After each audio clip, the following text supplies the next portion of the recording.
L'un des premiers dilemmes que l'on rencontre lorsqu'on se lance dans la couture, c'est le choix de la machine. Le plus important consiste à déterminer quelles fonctions vous seront nécessaires.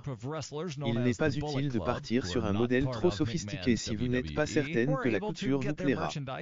Mais gardez également à l'esprit qu'une machine bon marché ne sera pas toujours une bonne affaire. L'idéal, c'est à la fois une machine simple d'utilisation et proposant suffisamment de possibilités pour vous permettre de progresser.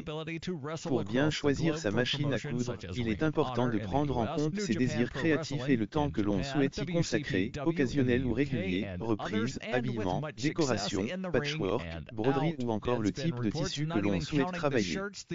Vos projets vous guideront dans le choix de votre machine à coudre. Quel que soit le budget que l'on souhaite investir ou l'usage que l'on attend de sa machine à coudre, elle doit proposer les coins de couture de base, coins droits, coins zigzag et boutonnières, de préférence automatique en un temps, à défaut en 4 temps. Attention, la mention « boutonnière en 4 temps » signifie que vous devez changer 4 fois vos paramètres de couture afin de coudre les 4 côtés de la boutonnière. Sur une chemise, cela peut être fastidieux. Le point pour couture stretch ou élastique s'avère utile pour travailler les tissus extensibles comme le jersey par exemple. Enfin, le point de surjet, aussi appelé point overlock, permet de réaliser des ourlets de bonne facture, même si un point zigzag serré près du bord peut aussi faire l'affaire. La machine à coudre doit proposer un minimum de pieds presseurs, ou pieds de biche, 4 dans l'idéal, un classique, un pour les fermetures éclairs, un pour les boutonnières et éventuellement un pose-bouton, pour cadrer les boutons.